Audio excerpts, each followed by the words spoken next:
Hello everyone, Storm here, and today we are continuing one of the very first series on my channel. This is What If Vegeta Rebelled Early. Now at the time of this video's release, it's been about a year since part 6, and I do apologize, but now I'm coming back to finish what I started. So if you want to know what happened in parts 1 through 6, click the link in the description and comments, though it is an important note that the audio in most of them is pretty bad, so fair warning. I've definitely grown up a lot since that first part was released, so my voice sounds completely different now than it did then. But anyway, in the last part we ended up having future Trunks, Letta, and Icarus come back and kill the main timeline's androids. There was no Cell, so our squad continued their normal training, leading to everyone being a lot weaker than in canon. Nobody ever used a time chamber and nobody ever trained in Otherworld either. But even with that hindrance, they still ended up beating Dabura and Babidi easily, giving Buu's egg to the Supreme Kai. He asked if the group if they wanted to be trained by him, and Vegeta, Nappa, and Goku accepted. During this time, they ended up breaking the Z-Sword, and the Elder Kai offered to unlock their potentials for freeing them. However, Nappa decided not to, since it would take 25 hours. Luckily though, the other two chose to do it as they wanted to surpass each other, so unlocking a new power was crucial. But that's basically where we left off, so if you enjoy the return of this series, feel free to like and subscribe. And as always, be sure to join my Discord and follow me on Twitter. Links in the description.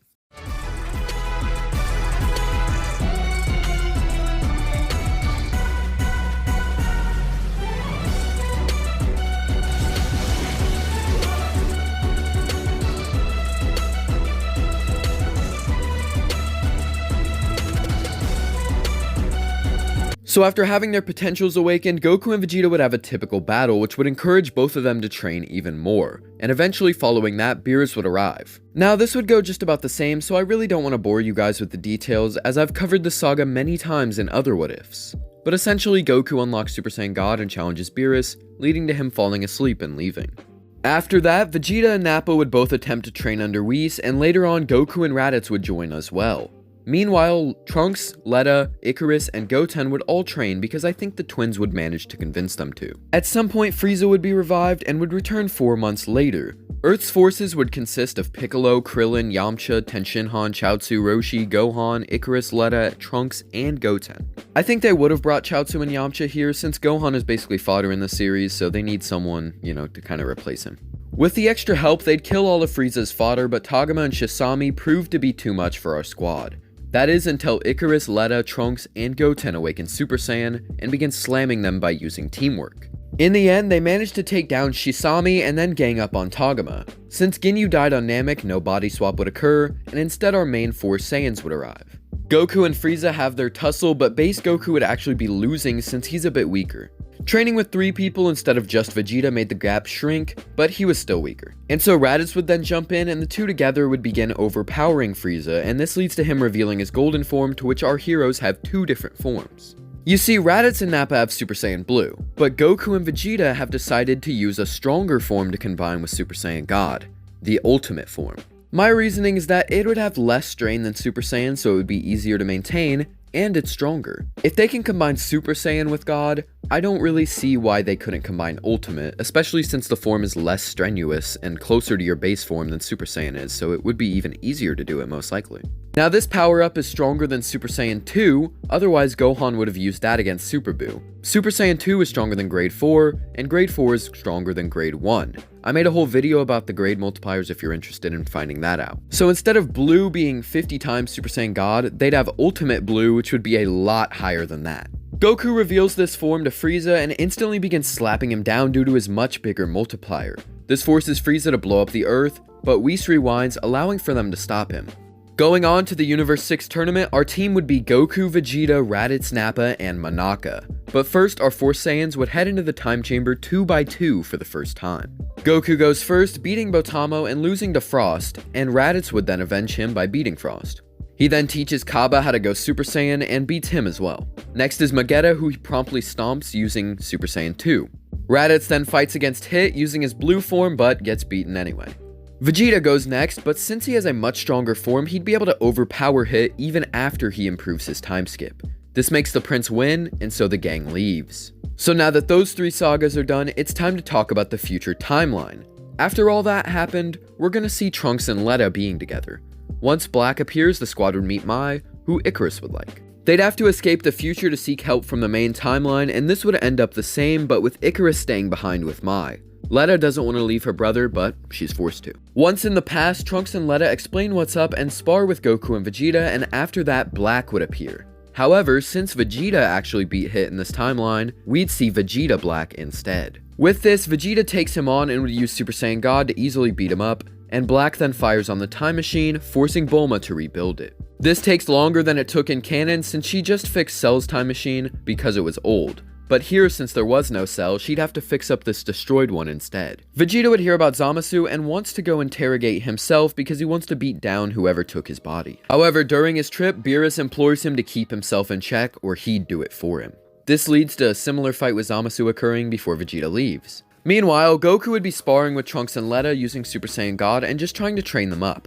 The two, having the extra time, would meet up with everyone and encourage them all to train more. After the time has passed, Goku, Vegeta, Trunks, and Letta return to the future. However, since they were gone for too long, most of the resistance would be dead. Zamasu would have already arrived, and Vegeta Black shows up in his Rosé form. They actually see Icarus trying to fight the two, but, you know, he's fodder. He's just gonna get slammed. Luckily, Trunks and Letta got their same plot boost, so in Super Saiyan 2, they'd begin scrapping with the two Zamasus. Goku gives Icarus a Senzu Bean before charging it alongside Vegeta, and now the four together are just obliterating the two, and they really don't stand a chance until Vegeta Black begins adapting. Since he's fighting an even stronger form of Goku and Vegeta, he'd be getting even stronger than he was in canon. He would begin smacking all four of them solo, and Zamasu would act as support. The five, including Icarus, are now beaten, but without Yajirobe to save them, someone is going to be dying here. Personally, I think it would be Icarus since he's the weakest of them.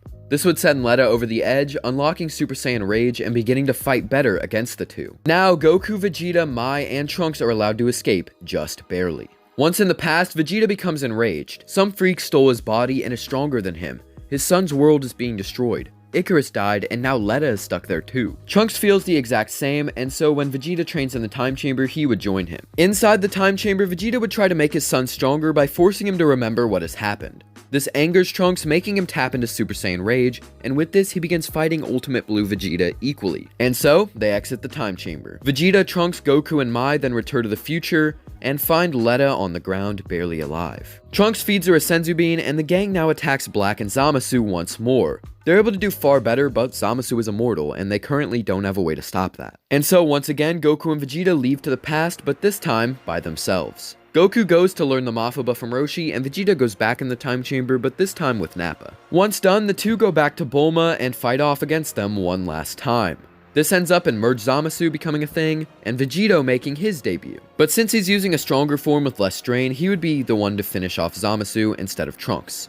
Well, kind of. He'd still become the Astral Zamasu, but Vegito would then call Zeno. Zeno then erases him, and the squad dips, leading to Goku and Vegeta defusing after returning to Earth. Now, Trunks, Letta, and Mai are able to go back to their version of their timeline without Goku Black, meaning that there'd be two of each of them and one of Icarus. However, Goku summons Shenron and wishes for Icarus to be brought back and teleported here. This way, Mai can still have her partner, and Letta can still have her brother. The four left, and that concludes the Goku Black arc. Or, I guess, the Vegeta Black arc. After this, Goku would still have his fight with Hit, but this time it'd be the first one since Vegeta was the one to beat Hit before. The next arc is the Tournament of Power, which would be preceded by the Exhibition match. Goku, Raditz, and Nappa would slam the competition with little difficulty, and now Goku needs to prepare for the tournament by finding 9 other members. I'm just gonna cut really quick. Our roster is going to consist of Goku, Vegeta, Nappa, Raditz, Piccolo, Krillin, Tenshinhan, Roshi, Icarus, and Letta. If I'm being honest, besides the first 4, this team is pretty fodder. But we've got to continue. They arrive in the world of Void, and most of our squad would stick together, with Goku and Raditz going off, and Vegeta and Nappa as well. With all 4 of them against Universe 9, they'd easily slap way quicker. Krillin fights against Shosa and Majora solo, leading to Frost eliminating him like in canon, and Icarus and Letta would be tag teaming the fodder people along with Tenshinhan and Roshi, so that's pretty cool. Frost would eventually pull up to Roshi and start slamming him, with Vegeta coming in to help, and this leads to Roshi's self-inflicted elimination. Since our boy Tenshinhan is still here, he and the kids would fight Universe 4's warriors, and he would get eliminated against them. Also, Piccolo would be accompanied by Raditz to eliminate Rubalt and Abani instead of Gohan. Goku fights Jiren, unlocking Ultra Instinct, and then gets launched away like in the show, and then Hit attacks, but Jiren blasts him out of the ring next. Goku, getting some energy from Raditz, would proceed to fight Kale and Caulifla, and that all ends up the same way. Piccolo and Nappa also beat the Universe 6 Namekians, and Letta and Trunks are the weakest members of the team, so halfway into the tournament, they're not going to last very long. I'll say Dispo or one of Universe 3's robots drop them out. Either way, it's not going to be a big difference. They're pretty much just fodder. Goku now faces off against Zerloin, Zarbuto, and Rabanra, and that would go about the same, but he would have someone to back him up. The gang would then easily slap the three out of the ring and then move on to Universe 3's Warriors. Here, they would still handle all of them up to Anilaza, who would eliminate Piccolo, leading to our Beam Clash from in canon. But this time, it's Goku, Vegeta, Raditz, and Nappa. But since Goku and Vegeta have Ultimate Blue, they'd overpower the Beast easily. With only Universe 11 left, it's now a 4-on-3. Goku, Vegeta, and Raditz decide to take on Toppo, while Nappa chooses to fight Dispo. Nappa takes him on, going blue and forcing the Pride Trooper to use his Super Maximum Light Speed mode. With this, the two are roughly even, with Dispo having the advantage. However, that's when Nappa would yell, Kaioken. If you remember, after the Frieza saga, Nappa went to Otherworld and trained on King Kai's for 6 months, adopting that technique, and now it's made its return. With this power, he'd easily beat Dispo until he's out of the ring, and meanwhile the other three would be fighting against God Toppo with no Blue Evolution form. This is because Vegeta chose to combine Ultimate with God, and there's nothing implying that there would be an amped version of that. But without his time fighting Jiren and getting stronger, Vegeta would be losing this fight pretty badly. Luckily, he does adapt from this, and when Nappa comes in to help, Vegeta barely manages to defeat Toppo. Now it was the four of them versus Jiren. With the whole squad even more drained due to fighting too hard against Toppo, they're not really going to have a chance here. But luckily, Nappa is able to make his stand while the others rebuild their energy. Jiren easily parries all of Nappa's attacks, and after a short fight, sends him flying out of the ring. Next is Raditz, who would actually unlock Blue Evolution instead of Vegeta, and using this he fights Jiren and is able to hold him off for a while, enough time for Vegeta and Goku to get their energy back. Now the two fight Jiren, with Raditz recovering in the background. However, unfortunately, this is where Vegeta would begin to get eliminated. This scene originally had 17 take hits and provide support, but here it's just the two of them, so Vegeta's going to be taking more of the brunt of the attacks, leading to him getting eliminated, like I said. This leaves only Goku and Raditz. The Prince gives Goku the last of his energy, allowing for him to unlock Ultra Instinct a final time. Using this power, he's able to beat Jiren down until he collapses from the strain. With only the drained Raditz to defend Goku, this is not going to be going well. Sure, he'd be able to fight Jiren off like Frieza and 17 did, but he's only one guy, and he really isn't even in the same strength tier as them without his higher forms. So once Jiren fires his huge blast, Raditz is going to be overpowered, leaving only Goku left. And since Goku needed the help of Frieza and 17 originally, they're not going to make the cut here. This leads to Jiren winning and getting his wish, which would be selfish, and so Zeno would erase all of the universes. And that's the end of What If Vegeta Rebelled Early. I know some of you are going to be disappointed or say that I rushed this, as it's a complaint I've seen on a few of my different finales. But for most of the video, it's stuff you already know what happened. I only went in depth with the Tournament of Power and the Black Arc because those are the main ones that actually changed. I don't need to go into depth about the Beerus saga because, like I said, you guys already know so much about it, and I've already made many what ifs that already talk about it. I spent hours trying to make this script and trying to change things, but this is the most logical conclusion. I've always tried to keep my what ifs true to what would happen, and if the team loses out on some key members, it's gonna affect them negatively. Also, if you're mad that everyone got erased, assuming that didn't happen, this would still be the finale. I don't talk about the Super manga since I don't like to combine the continuities, and the next movie isn't coming out for another year, and it might not even have enough content for a full part. So even if I decided to stretch things and turn it into a fanfiction to make them win somehow, it would literally only change the last 2 minutes of this video. So I think being mad about the ending is kind of weird. Because like I said, either way this would be the finale, at least for another year and probably more, because we have no idea when the actual anime is coming back. But yeah, rant over, I just wanted to address that because I know someone's going to comment about it. This was originally going to be 2 parts, but the story was too short, so I figured returning to the series a year later with the finale would be cool. But overall, I will say that I enjoyed making this series, and I hope you all liked how it turned out. But as always, tell me if you liked this part, comment your requests for future videos, and subscribe. Thank you for watching. Have a great day.